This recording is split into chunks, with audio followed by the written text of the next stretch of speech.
Good morning, magandang tanghali at good evening po sa inyong lahat. Sa mga kasama at syempre po kakwentuhan po namin dito po sa Papong TV, ako po ay lubusang nagpapasalamat po sa inyong lahat mga utol. Kung bago po kayo dito, huwag po natin kalimutang mag-subscribe at syempre po paki-like na rin po at paki-hit nyo na rin po yung notification bell dahil halos araw-araw naman po makapapong.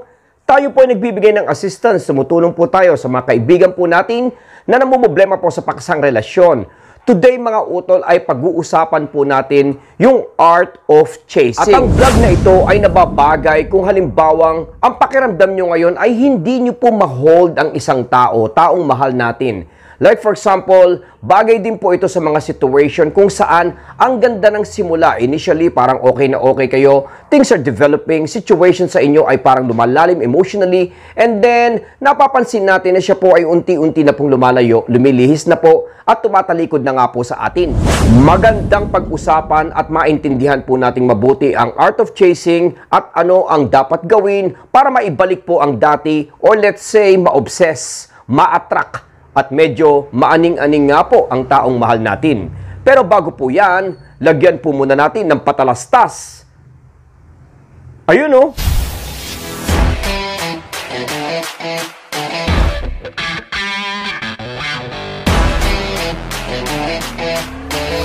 Welcome back po at syempre po magandang araw sa inyong lahat. Bago po tayo mag-proceed, nais ko po muna sana mag-invite, paki-like, follow at paki-follow naman po tayo sa ating Papong TV FB page. Dahil dito po tayo naglalagay ngayon ng mga latest update natin at mga nangyayari po, mga bago po dito po sa ating channel. At sa mga nais po tayong makausap sa isang one-on-one coaching, yung ating Papong TV Helpline, PTV Life Coaching Services po ng ating channel, ay dito nyo po ako pwedeng puntahan at maabot. Mag-iiwan po tayo ng link po sa ibaba para maging mas mabilis at madali po ang ating koneksyon. Tungkol nga po sa topic kung saan paano ba talaga magbabago ang pananaw, sitwasyon, pagtingin at feelings ng isang tao sa atin. Let's say, siya nga po ay isang taong nagugustuhan natin. Kung halimbawa nga po ngayon ay siya po ay tumatalikod sa atin or sa senaryo na kung halimbawa ay meron kayong ex na dati ay parang okay pa. I mean like nakikita pa natin yung caring niya. Pero ngayon ay talagang tumatalikod na nga po siya at ang iba nga po ay talagang nag-walk away completely po sa atin. Papaano po natin ito mababago? To be exact po mga kapapong, kung tayo po ay humahanap ng guide, pwede po natin gawing guidance or mark ang sarili natin. Dahil sa totoo lang, napansin niyo po ba, when you become needy or halimbawa nga pong you started to be needy, like for example, may nakilala kayo sa isang date, or let's say a person that you are getting to know with, lalong lumalalim yung relationship nyo, nagkakamabutihan kayo, and all of a sudden, parang ito ay biglang nawala. Napansin niyo po ba, nung moment or situation na ito po ay nangyari, ay yun din po yung panahon na kayo po ay nag-isip na kailangan nyo na po siya. When you started to be needy mga kapatid, ay dun din po umusbong or nakita o lumabas ang situation na to. Pero nung kayo po ay parang getting to know each other pa lang, or let's say nung kahihiwalay pa nga lang po natin sa ex natin at kasalukuyang nag-uusap, pero kayo po ay stable, understanding, composed at hindi po nagiging depressed, ay medyo okay pa eh. Minsan nga po, nandun pa rin po yung positive connection or attachment nyo sa isa't isa. But when you grow desperate mga kapatid, yung talagang deeply kayo po ay naging needy na, napansin nyo po, at the right time, eh dun din po siya nawala. Kasi po, when you deal and talk about the art of chasing, kasama din po rito yung salitang challenge mga utol. Kasabay itong nawala. Most likely, hindi na po kayo nag-pose as a challenge po sa taong mahal natin, kaya ito po ay slowly nag-decrease or let's say, nawala na nga po yung value natin, attention niya.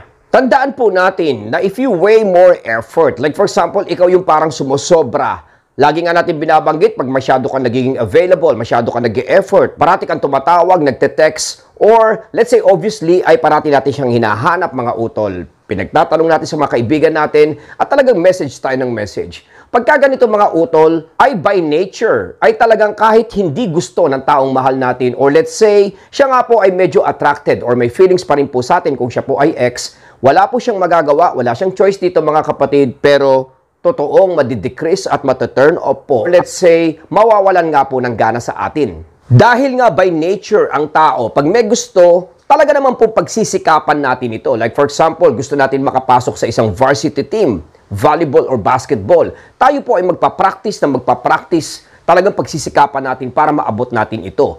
Pero ito po ay ibang-iba kung halimbawang dealing sa taong mahal natin mga utol. Dahil the more na ikaw ay detached, the more na pinapakita mo na may interest ka, pero hindi mo pinapaalam kung ano talaga yung gusto mo mga kapatid. Yung lagi nga nating sinasabi na you can express what you feel, pero yung gusto mo mga kapatid, yung ano talaga yung want natin, ay hindi po dapat niya ito kaagad-agad nalalaman. Mapa-ex man yan, mapa-nililigawan, mapa-ka-date. Let's say, a person na nade-develop kayo both in a relationship, mga kapatid, ay dapat hindi kaagad nare-reveal yung real intention. Walang masama kung halimbawang you can express a little bit. Kung halimbawang malaman niya na kayo po ay humahanga, nag-aalala sa kanya o namimiss mo siya. Sabi nga nila, kahit nga po medyo tungkol sa make love ang pinag-uusapan, ay wala naman po ditong masama. Dapat lang talaga nating itago or let's say iset aside ay yung intention mo or nilulook forward mo of having a relationship sa kanya mga kapatid. The more na tinatago nyo to, the more na nagkakaroon po ng excitement. Papasok ang curiosity, sense of wonder, which will make the situation more deeper, lalong-lalo na nga po kung halimbawang kayo nga po ay hindi niya talaga mawari. Effective na effective dito yung sinasabing urong sulong mga utol. Urong sulong, let's say, mga pagkakataon na kayo nga po ay talaga naman po magbibigay ng saya, magbibigay ng excitement sa kanya, magbibigay ng effort. Let's say, kayo po ay kumain sa labas, nakasama mo po siya sa isang dinner date, kumain po kayo at nag-enjoy po kayo, pero after that, ay bigla po kayong mawawala. Say for example, itong araw na to ay talagang nagkaroon kayo ng malalim na chat, exchange of text, kung saan medyo na-express natin yung feelings natin.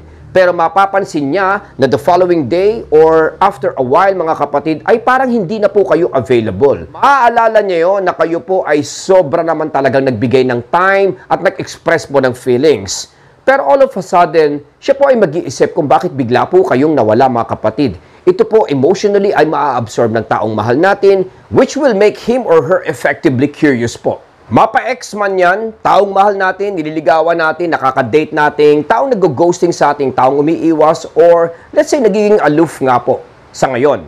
Halimbawa nga pong lalagyan natin ng challenge ito kung saan tayo po ay mararamdaman niya tapos tayo po ay biglang mawawala, urong sulong effect mga kapatid, push and pull dynamics, ay isang paraan kung saan immediately ay magkakaroon po ng impact sa kanya. Tatamaan din po kasi ang ego, curiosity, at syempre po challenge. Ego mga utol dahil ang alam niya ay masyado kayong expressive sa kanya. Like for example, siya nga po ay ex natin. Alam ng ex natin na siya po ay pinupuno ng love, caring, interest at feelings nga po. Pero biglang magkakaroon ng impact dahil all of a sudden ay bigla po kayong parang lumalayo. Bigla po kayong nawawala. Sabi ko nga po, ego ang tatamaan.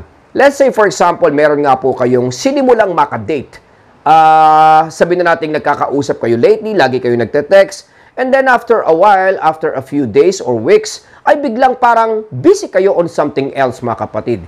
Ito po ay talagang magkakaroon ng malaking impact at magiging challenge nga po sa taong mahal or let's say, ginagawan nga po natin ng proseso. To be honest po sa lahat, an ex-dumper o let's say taong mahal natin, iniisip din po niya tayo mga kapatid. May mga pagkakataon na siya ay nagkakaroon din po ng moments na nag-o-observe or let's say nag-aabang din po sa mga steps or gagawin nga po natin. At dito ka magiging very, very effective kung saan siya po ay nag-expect pero hindi ka nagiging available. At biglang susurpresahin mo naman siya sa mga araw na hindi na po niya tayo ini-expect. Katulad nga po ng mga sinasabing surprise call or let's say, bihirang-bihira nga lang po magpakita. At kung halimbawang magpapakita at magpaparamdam, ay may dala-dala pa pong energy and positivity. For example, meron kang halimbawang ex. At sabihin na natin na kayo po ay hindi nasa magandang terms mga utol. Pero nakikita niya na ikaw po ay never at hindi talaga nagiging affected dito. Nakakasama ang mga kaibigan niya pero hindi mo mine-mention ang tungkol sa kanya or even nga po sa nararamdaman mo. And then kung halimbawang tatanungin ka ng isa sa malalapit sa kanya or even kapamilya at kapitbahay, ay hindi ka magiging very interested dito. Makikita ang positivity sa'yo at talaga naman pong mararamdaman ang pagiging confident mo kahit nga po kayo ay break up.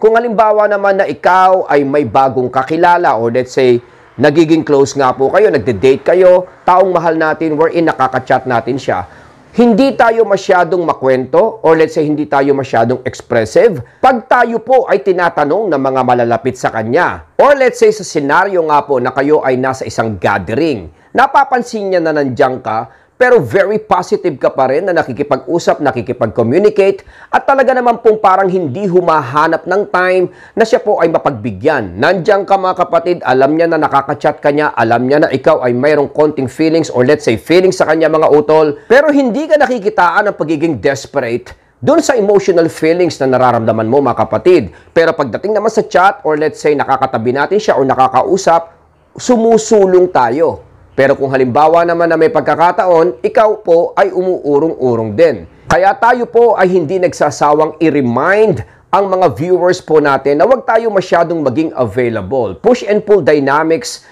ay lagi po dapat nandyan kahit nga po kayo po ay nasa isang relationship na. Much more pa nga po kung halimbawang kayo ay nasa healing process or let's say nasa developing stage mga kapatid.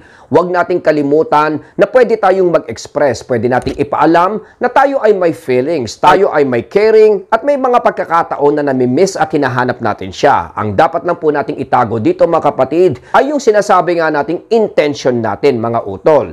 You can express what you feel pero wag mo pong iparamdam kung ano po ang kailangan natin. Hanggang dito na lang po muna si Papong TV. Mag-ingat po tayong lahat. Huwag po nating pabayaan at syempre po bantayan po natin ang ating pamilya. Stay safe po sa lahat. Maraming salamat po, Papong TV.